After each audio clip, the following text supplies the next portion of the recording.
तो आज विशेष हम लोग जो है रामनवमी पर विशेष कथा करेंगे। तो ये श्लोक उसी उपलक्ष्य पर हम लोग गीता का अध्याय 4 का 9वां श्लोक है, मेरे साथ रिसाइट करेंगे। जन्म कर्म च मे दिव्यम,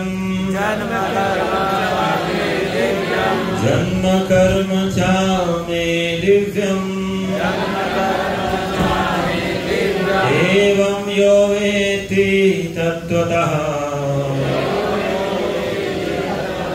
त्यक्त्वा देहं पुनर्जन्म नयति मामेति सोऽर्जुन। तात्पर्य सुनेंगे। छठे श्लोक में भगवान के दिव्य धाम से उनके अवतरण की व्याख्या हो चुकी है।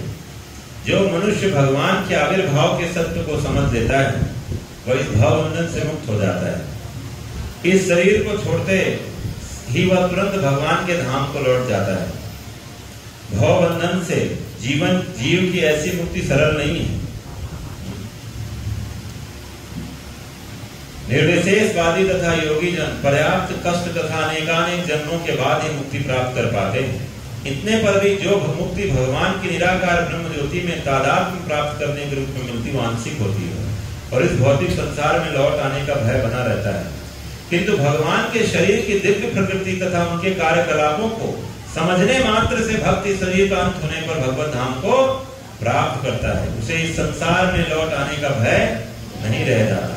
ब्रह्म संहिता में 5.33 में बताया गया है भगवान के अनेक रूप तथा अवतार हैं। अद्वैतम अच्युतम अनादिम अनंत रूपम। यद्यपि भगवान के अनेक दिव्य रूप हैं फिर भी वे अद्वैय भगवान हैं। इस तत्व को विश्वास पूर्वक समझना चाहिए। यद्यपि यह संसारी विद्वानों तथा ज्ञान योगियों के लिए अवगम्य है, एक भगवान अपने निष्काम भक्तों के साथ अनेक दिव्य रूपों में सदैव संबंधित है। तो आज आप लोग जो है भगवान राम की बहुत जो है एक पूरा आपको उनकी जीवन की जो है गाथा मैं आपके सामने प्रस्तुत करूंगा। ये आप लोग ध्यान पूर्वक श्रवण करेंगे। फिर उसके बाद हम 15 मिनट का एक क्विज होगा। ऑनलाइन सबके पास स्मार्टफोन तो है ही, आजकल स्मार्ट लोग हैं, तो उसी स्मार्टफोन में आज हम राम कथा के बारे में क्विज भी होगा 15 मिनट, और जो टॉप 5 होंगे उनको इनाम भी दिया जाएगा तुरंत। ठीक है, तो राम भगवान की कृपा होने वाली आप सब पर। तैयार हैं तो बोलिए हरि बोल। तैयार नहीं है कुछ लोग, जोर से बोलो। तो भगवान ये श्लोक भगवत गीता का बहुत महत्वपूर्ण है। आज पूरी दुनिया में जो है, अभी आपने देखा कि भगवान राम का जो है अयोध्या में मंदिर प्रतिष्ठापित हुआ, उद्घाटन हुआ, पूरी दुनिया के लोग आए, सब जय श्री राम के नारे लग रहे हैं। अभी 17 तारीख को रामनवमी है, तो माहौल पूरा राम के नाम से गुंजायमान हो रहा है।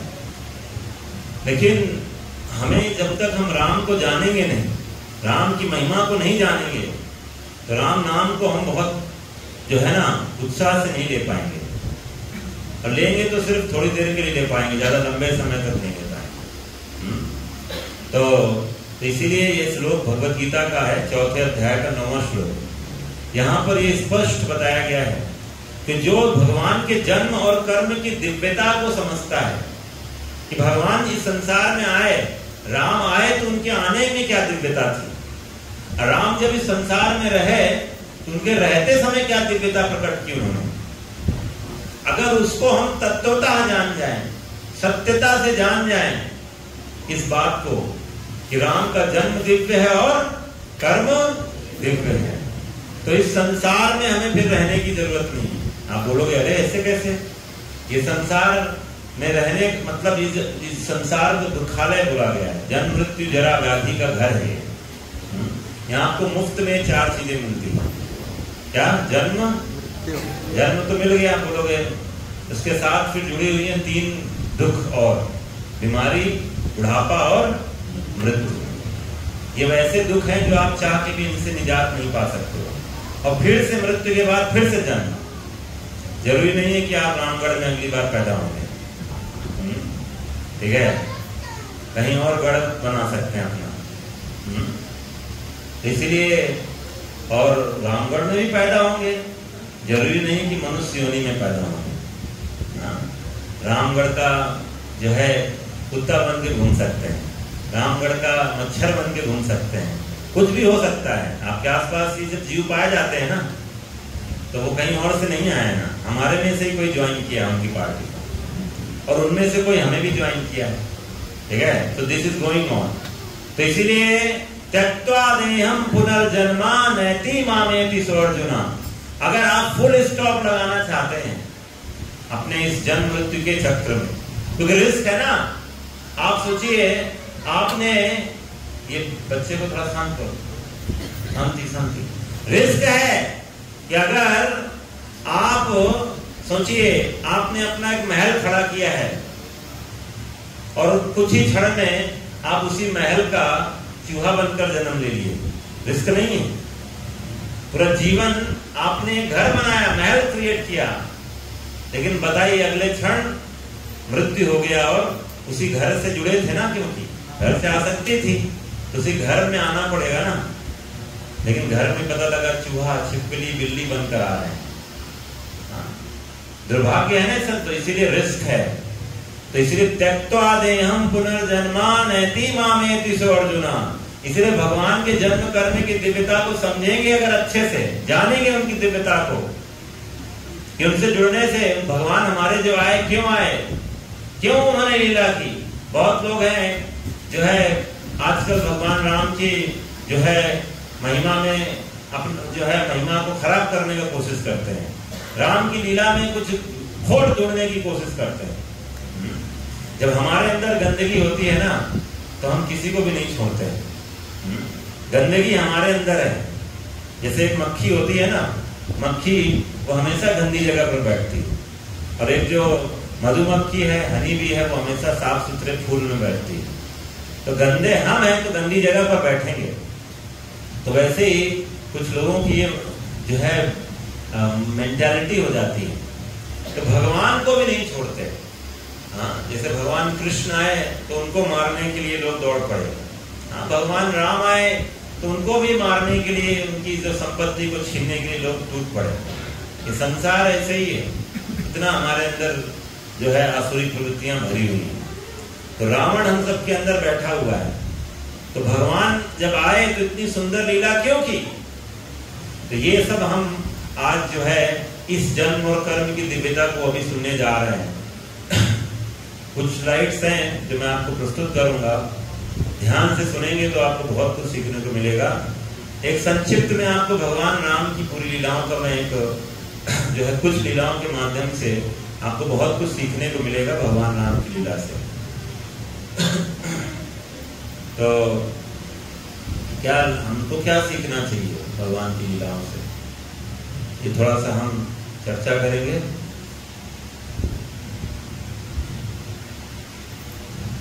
तो ये पहला प्रसंग है, हाथ उठाएंगे।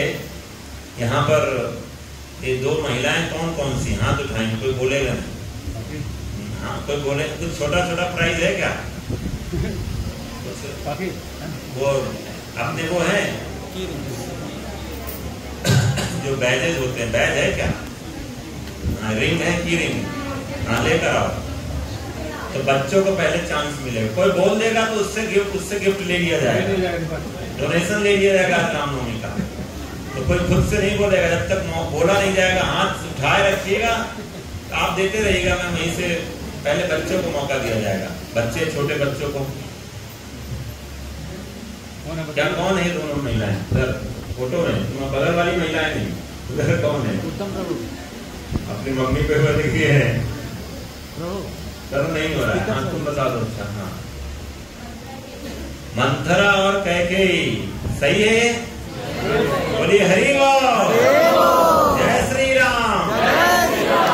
दे दो, गिफ्ट दीजिए।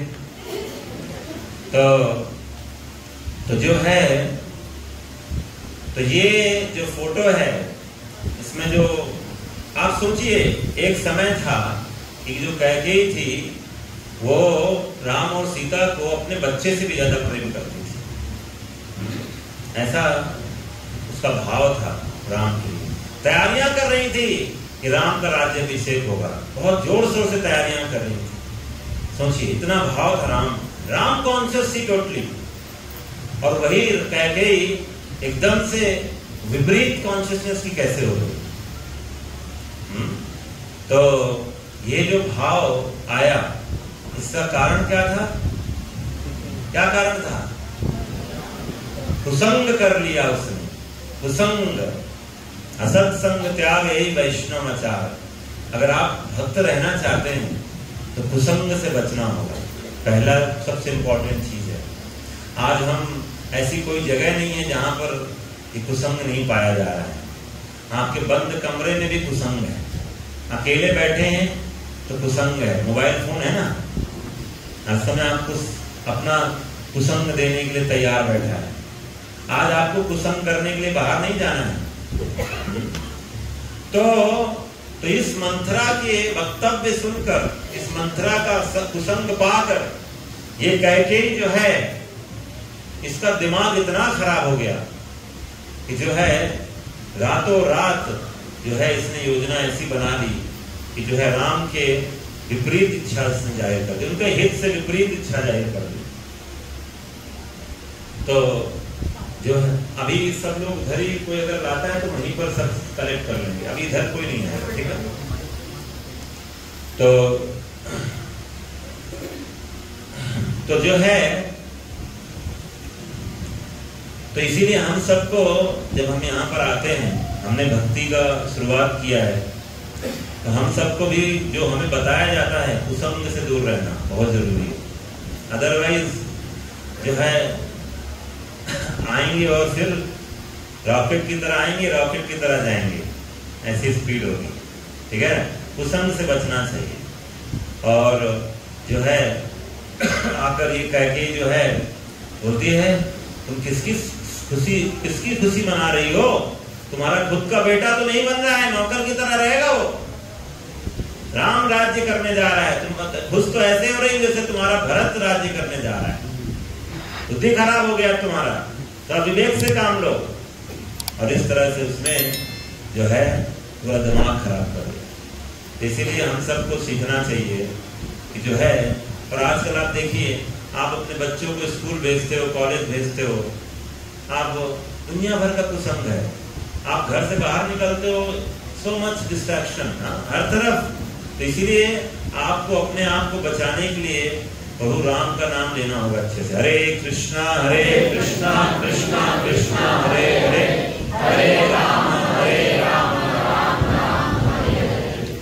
तो आप सब जो यहाँ पर एकत्रित हो, आप सबसे मैं अनुरोध करता हूँ, अगर आप अपने सुबह का समय भगवान राम का नाम जो है हरे कृष्ण महामंत्र लेते रहेंगे, तो आप जो है कुसंग से, मंत्रा जैसे कुसंग से बचे रहें, बहुत जरूरत है। इसीलिए आपको असर नहीं डाल पाएगा। जैसे हमारा भी, हमने एक सिस्टम चालू किया रांची में, तो लगभग 300 लोग आकर सुबह सुबह बैठते हैं हमारे साथ, लगभग 5 बजे से 7 बजे तक जप करते हैं बैठ के। बच्चे, माता पिता अपने जितने घर में बच्चे हैं सबको बैठाते हैं एक साथ, एक माला करें, आकर बैठे, 2 माला करें, स्कूल जाना है, पहले भगवान का नाम लेके जाओ। ये अगर आप करना शुरू कर देंगे तो आपका घर भी जो है अयोध्या की तरह बन जाएगा। अयोध्या बनाना चाहते हैं कि लंका बनाना चाहते हैं घर को? तो अभी तो लंका बना के छोड़ा है आपने। हाँ, अयोध्या बनाना है तो अयोध्या में फिर प्रभु राम के भक्त होने चाहिए ना। हाँ, रावण की भक्ति नहीं चलेगा। अब आप बोलोगे नहीं, रावण की भक्ति तो हमको, हमारे अल्टर में रावण का फोटो तो नहीं है। तो अगर आप कहोगे मेरे घर में तो रावण का फोटो नहीं लगा रखा हमने, लेकिन राम के लिए भी क्या कर रहे हैं? श्री राम के लिए कुछ नहीं करेंगे तो रावण के लिए अनायास ही कर बैठेंगे। जैसे एक गार्डन है, गार्डन में आप अच्छा कुछ रोज अगर खरपतवार नहीं हटाओगे और आप ऐसे ही छोड़ दोगे तो खरपतवार तो अपने आप आ ही जाएगा ना, फसल तो आपकी खत्म हो ही जाएगी। जो भी आपने पेड़ लगाया है आगे बढ़ने वाला नहीं है। वैसे ही राम की भक्ति, राम के प्रति अपना प्रेम, पूजा भाव रखना चाहते हैं तो राम का नाम रोज लेना पड़ेगा, छोड़ नहीं देना है कि राम नवमी आ रही है, हम जुलूस में जाएंगे, जय श्री राम करेंगे, फिर अगले रामनवमी तक शांत मौन धारण कर लेंगे, समाधि में चले जाएंगे, ये नहीं चलेगा। हर दिन आपको भगवान का नाम लेना होगा, तभी आप और अपने परिवार को जो है अयोध्या में रख सकेंगे। तो इसीलिए हमें जो है इस मंथरा के कुसंग से बचना होगा। ये दूसरा है। तो ये सीन कौन सा सीन है? हाथ उठाओ। और इसमें से कम 3 कैरेक्टर, 3 नहीं 4 कैरेक्टर, 3 तो ऐसे ही बता देंगे, 4 कैरेक्टर आपको बताने होंगे नाम, ठीक है? तो हाथ रुको, इधर से अभी प्रभु लोगों को मिलेगा। हाँ पीछे बच्चे हो, हाँ तुम बताओ, तुम जो आगे, हाँ बोलो जोर से, खड़े होकर बताओ। राम है, लक्ष्मण है, सीता है, रुक जाओ कोई नहीं बोलेगा। 4 कैरेक्टर, कोई इधर उधर नहीं पूछेगा। क्या? प्रजा तो बहुत है, गजब बात बोला है प्रजा। हाँ रुको, बोलेगा तो देखते रहना, डोनेशन पर्ची काटते रहना। जिसके मुंह से आवाज निकल रहा है बस डोनेशन पर्ची काट देना, मतलब बाहर निकल के तुरंत देना। हाँ तुम बता दो, दशरथ महाराज कहाँ है इसमें? अरे रुक जाओ, दशरथ महाराज कहाँ है इस फोटो में? अरे बताओ कहाँ है इसमें, जैसे मैं इशारा कर रहा हूँ, कौन से हैं? ये ना, ठीक है दशरथ महाराज है, ठीक है। तो ये कौन सी लीला है? बच्चा बता दे, कौन सी लीला है? हाँ वनवास में है क्या? वनवास जा रहे हैं? ठीक है बहुत अच्छा। तो चलो बच्चे को मिलेगा, बट उसने एक चौथा नहीं बताया, फिर भी दे दो उसको, दे दो। हरि बोल, जय श्री राम। तो बाकी मौका मिलेगा नेक्स्ट टाइम के लिए, उसको दे दो उसको। हाँ तो राम चाहिए कि आराम चाहिए? तो ये जो लीला है बहुत इंटेंस पास्ट है। आप सोचिए जब आपको बस बिल्कुल कल आपको राज्याभिषेक, आज ही राज्याभिषेक होने वाला है, आप बिल्कुल तैयारियां चल रही है पूरे राज्य में, यहाँ तक कि जो है पूरा वैभव मिलना शुरू भी हो गया था राम को। और उसी समय दशरथ महाराज ने सुमंत्र को बोला कि जो है तुम जाओ और राम को बुला कर लाओ। लक्ष्मण जी तो पूरा छत्र लेकर सब आए थे। और जब दशरथ महाराज के पास गए, देखा यहाँ तो सीन कुछ उल्टा है। दशरथ महाराज को हमेशा राज्य के सिंहासन में देखा था, आज वो जमीन पर पड़े हुए हैं। और ऐसी हालत है, पिता की देखी नहीं थी कभी होश में भी, कभी स्वप्न में भी ऐसा नहीं सोचा था कि ऐसा भी मेरे पिता का हश्र हो जाएगा। सोचिए। और वो दशरथ, और एक तरफ कैकेयी खड़ी हुई है, उसका चेहरा पूरा जो है बहुत ही गुस्सा और बहुत ही जो होते ना कूटनीति की मंशा से है। तो ये देखकर राम समझ गए कुछ तो पिताजी की इच्छा है। पिताजी लेकिन बोल नहीं पा रहे हैं, सिर्फ रोए जा रहे हैं।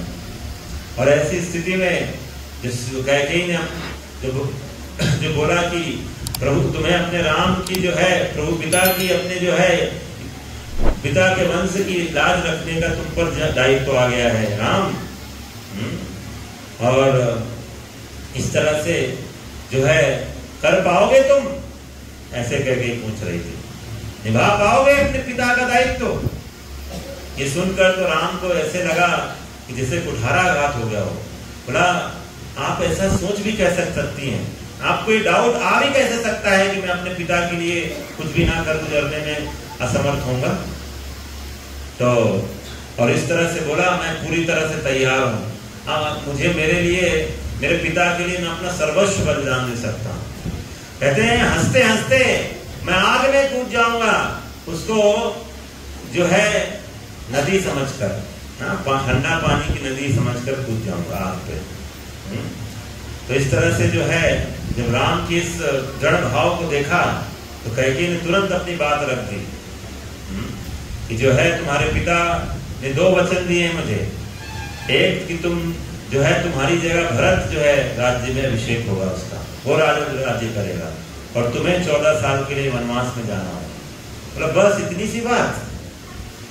चेहरे में जरा सी भी शिकन नहीं थी, चेहरे में जरा सा भी कोई बदलाव नहीं आया, आवाज में कोई जरा सा भी बदलाव नहीं आया। हंसते हंसते राम तो बोलने लग गए, ये तो मेरे लिए बहुत शुभ दिन है। मैं तो चाहता था कि मैं जो है साधु वेश में रहूं और शिक्षा ग्रहण करूं, ये तो मेरे लिए अच्छा अवसर खोल दिया आपने, धन्य है। हाँ, इस तरह से राम जो है आह्लादित हो गए। लेकिन उनको दुख इस बात का था कि मेरे पिता ने मेरा को डायरेक्ट नहीं बोला, मेरे पिता को मुझे डायरेक्ट बोलना चाहिए था बात। और तो बोले तुम्हारे पिता जो है रात भर जगे हैं, इसलिए उनको नहीं बोल पा रहे हैं। कैकेयी बोली आप कैकेयी को बोला आप पिता को क्यों इन्वॉल्व किए, मेरे को डायरेक्ट आप बोल दिए तो ऐसा होता। तो इस तरह से भगवान राम ने हम सबको सिखाया है, इस संसार में ऐसे ही रहना चाहिए। सुख हो तो भी विचलित ना हो, दुख हो तो भी विचलित ना हो। यही हम, और ये हमारे अंदर आसानी से नहीं आता है। सुख आता है तो हम बिल्कुल हाइपर हो जाते हैं, दुख आता है तो पूरा समुद्र में जैसे लग रहा है खाई में चले गए और नहीं तो आसमान में आ गए। दोनों स्थितियां हमसे नहीं झेली जाती, क्योंकि आपकी कोई भी सिचुएशन आपसे कभी भी छीना जा सकता है। तो जो है इस तरह से पिता को वचन देकर निकल पड़े। और एक सोचिए, एक क्षण अंदर गए थे तो बाहर का सीन कुछ और था, सब राज्याभिषेक की तैयारियां हो रही थी। अब जब राम बाहर निकले हैं महल से तो पूरा उन्होंने जो भी उनको सम्मान मिल रहा था राजकीय, सबको त्याग दिया। लक्ष्मण जो छात्र लगाए थे, बोला लक्ष्मण ही कुछ नहीं चाहिए। और जब देखा कि इन्होंने रथ को भी नहीं, उस रथ को भी नहीं, रथ में भी नहीं चढ़े, और जो है छत्र जो राजा के लिए जरूरत सामग्री होती उसका भी स्वीकार नहीं कर रहे हैं, तो सबको पता चल गया कि राजा जो है राम जो है राज्य अभिषेक में लग रहा है, नहीं बैठेंगे। राम ने जो है तिरस्कृत कर दिया। ये तो एक पहलू था भगवान राम की खुद के निजी जीवन का। लेकिन जब बात आती है कि कौशल्या माँ को क्या बोलेंगे, कैसे बोलेंगे, जो तैयारियां कर रही थी इतने दिनों से, माँ को क्या बोलकर सांत्वना देंगे। माँ के पास गए तो देखा, तो जब माँ को बहुत ही जो है प्रेम भाव से समझाया उन्होंने, माँ तो बिल्कुल जैसे लग रहा है फ्रीज हो गई हो, बिल्कुल जड़ हो गई थी ये सुनकर कि राम जो है 14 वर्ष के लिए वनवास में जाने वाले हैं। और जब ये माँ ने को समझाया तो माँ ने जो है फिर पुत्र के लिए जो है उसकी सुरक्षा के लिए सारे प्रार्थनाएं करने लगी कि मेरे पुत्र का जंगल में जो सुरक्षा हो। और जब दोबारा सीता के पास, जब इनके पास गए, सीता माँ के पास, तो जो है बहुत ही जो है उसको बताते हैं कि सीता को बोलते हैं, सीता तुम यहीं पर रहना और सबकी सेवा करते रहना, किसी को भी ये नहीं लगना चाहिए कि एक माँ के लिए दूसरे माँ को तुमने तिरस्कृत किया है। और कभी भी मेरे भाइयों को जो है तुम पक्षपात की भावना से मत देखना, मेरी अनुपस्थिति में तुम धर्म का आचरण करना। तो इस तरह से सिखा रहे थे सीता को। तो सीता बोल रही है कि आप सोच भी कैसे सकते मेरे कि मैं आपके बिना यहाँ रह पाऊंगी। और तो ये जो उन्होंने एक बात बोली कि अच्छा राम मुझे बताइए कि स्वर्ग क्या है, नरक क्या है, व्हाट इज हेवन और व्हाट इज हेल। तो जो है भगवान तो कुछ बोले नहीं, सीता ने बोला मैं ही जवाब देती हूँ। बोला जहां जो जगह बिना राम के है ना वो मेरे लिए नरक है, और जहां राम है वहां स्वर्ग है। तो ये अयोध्या मेरे लिए नरक हो जाएगा अगर आप यहाँ नहीं गए तो वो जंगल मेरे लिए स्वर्ग हो जाएगा जहां आप हैं, तो मैं यहाँ नहीं रह पाऊंगी। तो उन्होंने बहुत बताया कि नहीं वहां ये खतरा है, जंगल में तुम स्त्री अकेले रहोगी कैसे, बहुत खतरा है। तो माँ सीता माँ ने बहुत लॉजिक दिया, तर्क दिया, तो भगवान को राजी होना पड़ा और बोला ठीक है तैयार हो जाओ। चुटकी बजाते, मतलब माता सीता को जरा सा भी समय नहीं लगा। वो सारा ऐश्वर्य जो उनको एक रानी की जैसे मिलने वाला था, और राजकुमारी तो थी वो सारा ऐश्वर्य छोड़ने में उनको जरा सा भी समय नहीं लगा। भगवान कृष्ण राम को पाना इतना आसान नहीं है। आपको वो जो आसक्ति है इस संसार से वो त्यागना होगा। उनका प्रभु राम के प्रति जो प्रेम भाव था उसकी वजह से वो संसार की से आसक्ति को त्याग कर पाई। तो जितना भगवान से प्रेम होता है इस संसार से आसक्ति छोड़ना बहुत आसान हो जाता है। संसार छोड़ने के लिए नहीं बोला जाता है कभी, संसार से आसक्ति छोड़ने की बात की जाती है। आसक्ति और संसार में बहुत अंतर है, क्योंकि हम जो आसक्ति बनाकर बैठे वो झूठा है। क्योंकि आसक्ति जब हम इस शरीर से बनाकर रखें, वो शरीर आपका कुछ समय के लिए है। वो आसक्ति जो आप इस संसार से बना रखे वो शरीर से ही जुड़ा हुआ है, वो भी कुछ समय के लिए है। लेकिन जब हम ये समझते हैं कि मैं आत्मा हूं, तो वो जो है शाश्वत है। और वो जो आत्मा के साथ जो हमारा संबंध है और उस आत्मा से जुड़े हुए जो रिश्ते हैं वो शाश्वत है। इसलिए आसक्ति का मतलब होता है प्रभु राम से जोड़ना प्रेम। तब आप संसार से आसक्ति भी, आपका जो आसक्ति होगा वो राम के इर्द गिर्द होगा। तो राम को हमें केंद्र बनाना चाहिए। इसलिए लक्ष्मण जी भी बड़े हंसते हंसते, लक्ष्मण ने भी अपना वो वैभव सब छोड़ दिया। तो या सोचिए, सजा किसको मिल रही थी? राम को वनवास मिला था, लक्ष्मण को जाने की क्या जरूरत थी? तो लक्ष्मण छोटे भाई थे, अपने भाई और जो है माँ की सेवा करने के लिए चल दिए। और जो क्या बोलते हैं उनको, सुमित्रा जो है वो बोलती है कि जो है सीता को माँ की तरह सेवा करना, हाँ तुम्हारे पिता से राम। ये भाव लेकर लक्ष्मण पूरे 14 साल सोए नहीं है लक्ष्मण। और जिस तरह का मतलब डेडिकेशन था लक्ष्मण का, सीखने को मिलता है। आज दुर्भाग्य की बात है कि हम सब रामायण नहीं पढ़ते हैं, सुनते हैं, अपने बच्चों को रामायण की कथाएं नहीं सुनाते हैं। तो क्या आदर्श होंगे हमारे घर वाले परिवारों के लिए? कोई आदर्श है ही नहीं। आज हमारे आइडियल सो कॉल्ड जो हम जिनके फैन बने बैठे हैं, कोई किसी काम के नहीं, उनके अंदर चरित्र ही नहीं है, चरित्रहीनता है। आजकल के बच्चे, युवा पीढ़ी जिनको आज अपना आइडियल बनाकर बैठी हुई है, किसी क्रिकेटर के फैन बने बैठे हैं, तो किसी बॉलीवुड हॉलीवुड हीरो के फैन बने बैठे हैं, किसी फुटबॉलर को फैन बना रखा है। We don't know what is to be called as a real ideal person. तो हमारे पास आइडियल नहीं है। तो एक भाई को कैसे अपने भाई की सेवा करना है, वो अगर सीखना है तो आपको लक्ष्मण भरत की कहानी से मिलेगा। भरत का भी कैरेक्टर टॉप क्लास है। अगर आपको एक पत्नी पति का क्या भाव है वो देखना है तो सीताराम का भाव देखिए। तो जिस तरह से सीता माँ ने जो है सही मिसाल प्रस्तुत किया है। हम सब हमको कंफर्ट चाहिए, प्रभु राम नहीं चाहिए, इसीलिए स्थिति है। देखो सबने क्षण भर में छोड़ दिया। इसीलिए आध्यात्मिक जीवन में हमें आलसी नहीं होना चाहिए। अगर मौका मिलता है प्रभु राम की भक्ति को सीखने के लिए तो आलस नहीं दिखाना चाहिए।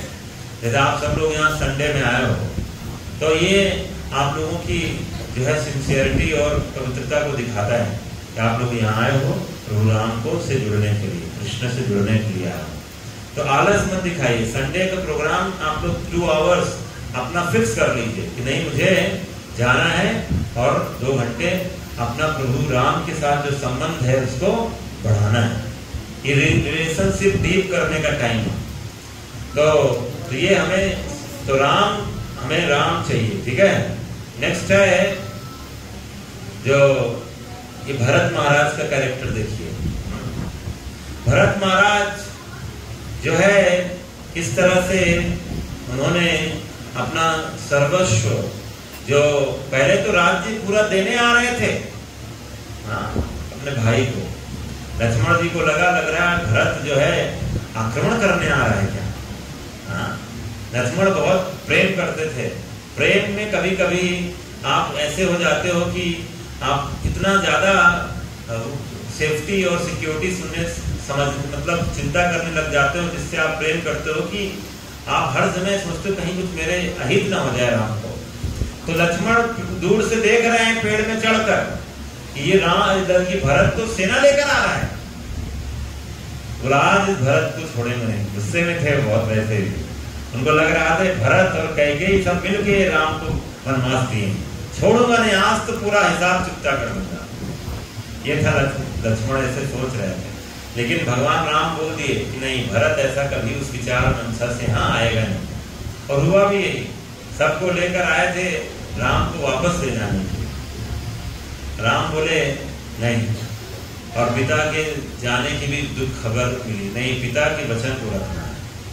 और तो भरत ने भी बोला ठीक है, फिर मैं शासन नहीं करूंगा, शासन आप ही करेंगे। और इस तरह से जो है लक्ष्मण जी वो भरत जो है भगवान के चरण पादुका को रखा सिंहासन में।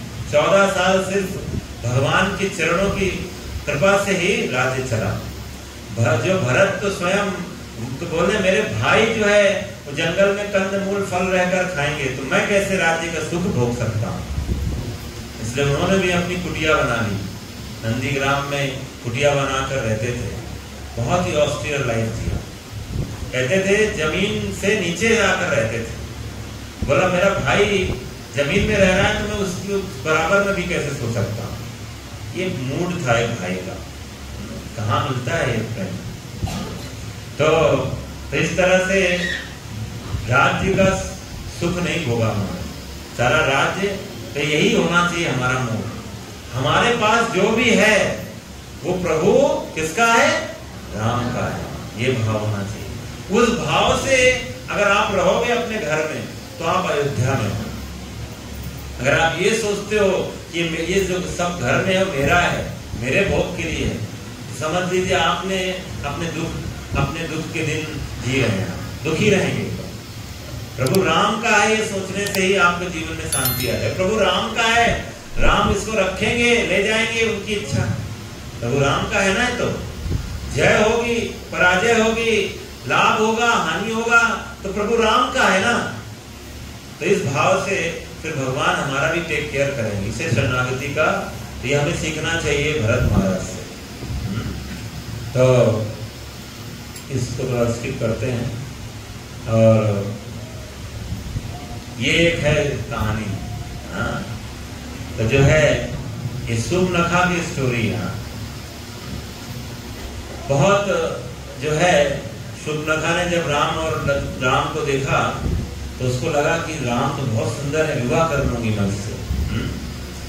तो राम को देखकर तो राम जो है सुर्पनखा को जब देखे तो बोला देखो, हाँ तो ये बहुत ह्यूमरस पास टाइम है। तो यहाँ पर भगवान राम बोलते हैं तुम मेरी पत्नी बनकर तुमको क्या लाभ मिलेगा, हाँ मेरे साथ एक ऑलरेडी पत्नी है, तो तुम तो सही नहीं रहेगा, तुम्हारे वो पहली वाइफ है, तुम्हारे साथ अच्छा नहीं होगा व्यवहार। ये देखो अकेले है, हाँ लक्ष्मण जो है अकेले है, उसको पास जाकर अपना प्रपोजल दो। तो ये बोले ठीक है राम, ये भी अच्छा ही है। तो चली गई लक्ष्मण के पास। तो लक्ष्मण जो है बोलते हैं देखो मैं हूं राम का दास, तुम एक दासी की पत्नी बनकर कैसे तुम्हारा जीवन चलेगा।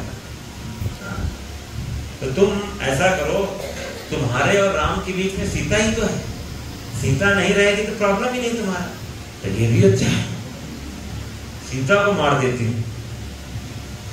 तो जब इन्होंने देखा कि वास्तव में बहुत दुष्ट स्त्री है, सीता को वास्तव में मारने जा रही थी, तो राम ने कहा कि ऐसे लोगों के साथ ज्यादा मजाक करना ठीक नहीं है। तो इस तरह से लक्ष्मण ने जो है फटाफट निकाला और उसका जो है नाक कान काट दिया। और इस तरह से सुर्पनखा आई थी क्या, प्रेम पूर्ण प्रस्ताव लेकर, लेकिन जैसे ही उस पर विपदा आई उसका असली रूप दिख गया। उसी राम और लक्ष्मण को खत्म करने की सोचने लग गए।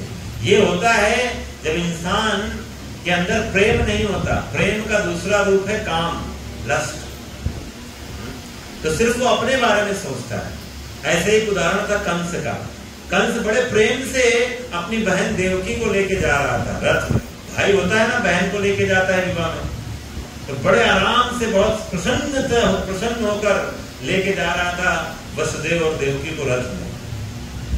और जैसे ही उसको आकाशवाणी सुनाई दी कि तुम कंस जिसको लेके जा रहे हो, उसी का 8वां संतान तुम्हारे काल बनेगा, मृत्यु का कारण बनेगा। उसका दिमाग खराब हो गया मेरे। तुरंत उसने उसी बहन को, जिसका सारथी बन के जा रहा है, उसी बहन को पकड़ के तलवार, बाल पकड़ा और तलवार से मारने के लिए कूद पड़ा। देख रहे हैं? तो ऐसे लोग जो नीच प्रवृत्ति के होते हैं, जिनके हृदय में दुष्टता भरी है, कपटता भरी है, भक्ति नहीं होता है, जैसे ही कोई विपदा आती है ना, तो उनका असली रूप प्रकट हो जाता है। तो इसलिए कोई इंसान महान तब होता है जब वो विपत्ति में भी अपनी महानता को बरकरार रखता है। लेकिन ये गुण पाए नहीं जाते हैं सुख न खाना। और इसलिए भगवान जो है अपने भक्तों को कठिन से कठिन परिस्थिति में रखते हैं, ताकि मेरे भक्त तो मैं सामने रख सकूं पूरी दुनिया को उदाहरण प्रस्तुत करने के। इसीलिए भगवान ने पांडवों को भी विपदा दी, भगवान ने जो है स्वयं भी विपदा लिया, और सीता विपदा में थी। सब भगवान अपने भक्तों को इसी स्थिति में रखते हैं, क्योंकि वो भक्त उसी स्थिति में दिखता है कि कितना महान है, क्योंकि वहां पर भी वो पिघलता नहीं है। कभी भी पांडवों ने कंप्लेन नहीं किया कि कृष्णा मेरे साथ ऐसा क्यों हो रहा है। तो ये है जो है भक्त। ये देखिए ये उदाहरण, तो जटायु, जटायु का उदाहरण। जटायु को पता था, उनको पता था कि राम की जो है, राम कह रहा हूं कि मैं जब रावण से लड़ाई करूंगा तो मैं मारा जाऊंगा। पता था उसको। जटायु की उम्र हो चुकी थी, बूढ़ा हो गया था, उसको पता था कि मैं हार जाऊंगा। तो फिर भी जटायु रुका नहीं, रुका।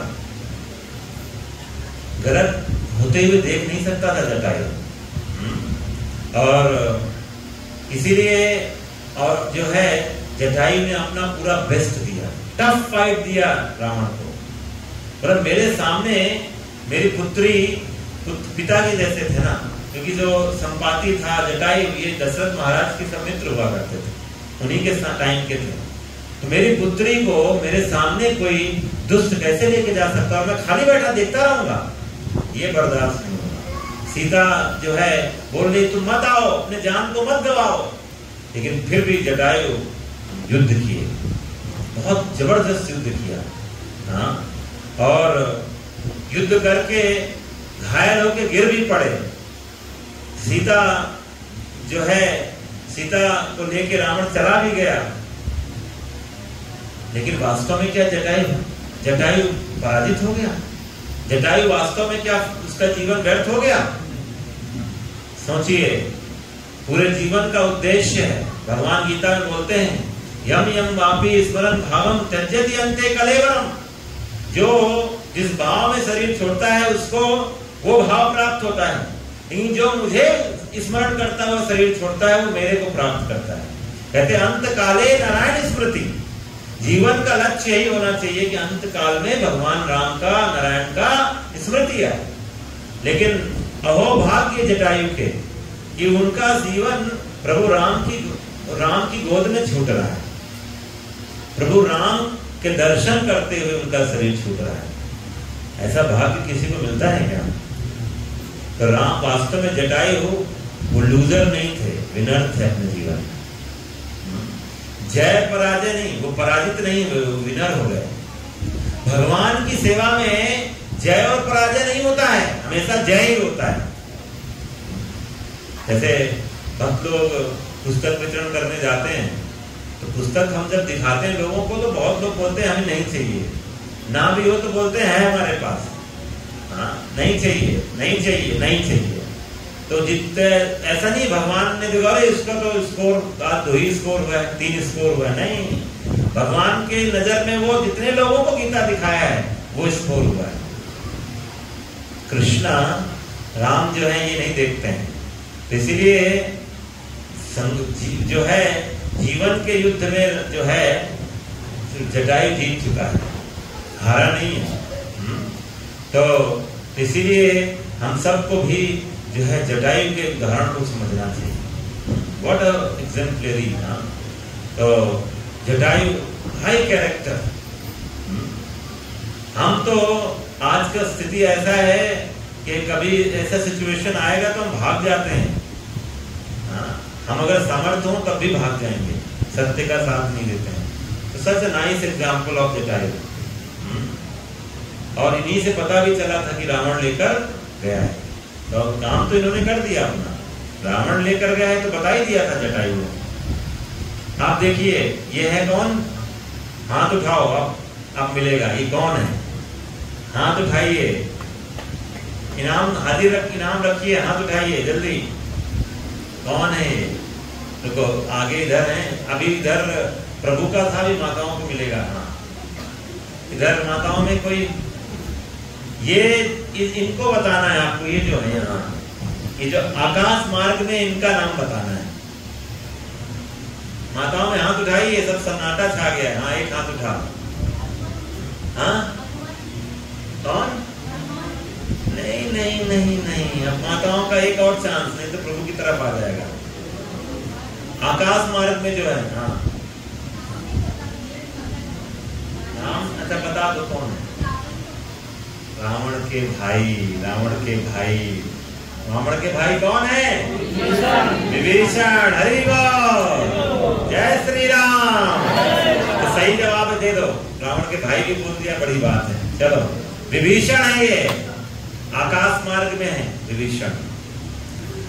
सोचिए विभीषण जो है रावण ने रिजेक्ट कर दिया है, रावण राज्य से भगा दिया है, और लेकिन राम के भक्त हैं भैया, अपने भाई का हमेशा भला चाहता।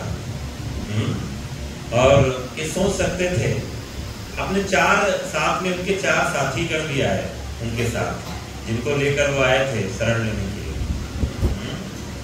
तो जब ये आ रहे थे आकाश मार्ग में, तो भगवान राम की टीम में ये सब यहाँ पर है ना, जामवंत और जो है सुग्रीव और हनुमान भी थे, लक्ष्मण सब हैं। तो जब आ रहे थे तो पता चला कि ये शरण लेने आए। तो भगवान एक अच्छे लीडर है ना, तो लीडर है तो पूछ रहे हैं अपने टीममेट से कि जो है इसको अपनी टीम में लेना है कि नहीं लेना है। तो सब अपना तर्क दे रहे हैं। कोई बोलता है अपने भाई का नहीं हुआ है, हमारा कैसे होगा। एवरीबडी वाज डाउटिंग देयर, सब डाउट कर रहे हैं। इसको मत शरण दो, मत शरण दो। फिर हनुमान जी से राय लिया, बोला हनुमान तुम्हारा क्या कहना है? बोला प्रभु ये बिल्कुल ईमानदार है, इसको मैंने देखा था जब मैं रावण की सभा में था ना, यही एकमात्र था जो सपोर्ट कर रहा था, ये बहुत जेन्युइन बंदा है। तो और भगवान ने यहाँ पर एक बहुत सुंदर बात बोली कि जो है मतलब कोई मेरी शरण में आएगा, मैं उसको कभी ऐसा शरण न दूं, उसे कभी हो नहीं सकता है। इवन रावण मेरी शरण में आएगा, मैं उसको शरण दे दूंगा। बोला इसको तुरंत इमीडिएटली विभीषण जब आया, भगवान ने शरण दिया और उसे उसी समय उसका राज्याभिषेक भी कर दिया। सोचिए अभी राज्य मिला नहीं है, राज्याभिषेक कर दिया, राजा चुन लिया लंका का। तो इसीलिए बोलते थे कि मैं जो है स्वयं अपने सेवकों का सेवक बनने को तैयार हूं, अपने सेवकों को मैं राजा बनाने को तैयार हूं। राम का त्याग दिखता है उसमें, सिर्फ भगवान ही त्याग दिखा सकते हैं, हम त्याग नहीं दिखा सकते हैं। हमारा कुछ है क्या जो हम त्याग दिखा सकते हैं? कुछ था क्या, लेकर आए थे क्या? हाँ, तो क्या छोड़ने की बात करते हो? अरे छोड़ तो वो सकता है जिसका संसार है, हमारा कुछ है क्या जो हम छोड़ देंगे? इसीलिए हमें समझना चाहिए भगवान ही असली वैराग्य दिखा सकते हैं। हम वैरागी होने का कभी कभी दावा करते हैं, हमारे लिए असली वैराग्य यही है कि सब कुछ प्रभु का समझना, यही हमारा वैराग्य है। छोड़ने वाले जो बोलते हैं हमने संसार छोड़ दिया, वो बहुत बड़ी वैराग्यता नहीं है। वैराग्यता है कि सब कुछ इस संसार का प्रभु का समझना, उनकी सेवा में नियोजित करना, यह है वैराग्य। तो भगवान राम जो है, तो ये जो विभीषण थे हमेशा सत्य के साथ रहे, राइचियसनेस, और भगवान राम की शरण मिल गई। समझो, हाँ दानव हैं लेकिन राम की शरण प्राप्त कर लिया, और भगवान राम ने उनको राज्याभिषेक भी किया और सुंदर उनको शरणागति हो गई है। तो इस तरह से बाद में आप सबको पता है किस तरह से माता सीता को भगवान जीत कर लाए। वो सब आपको कुछ डिस्कशन हम करेंगे क्विज में।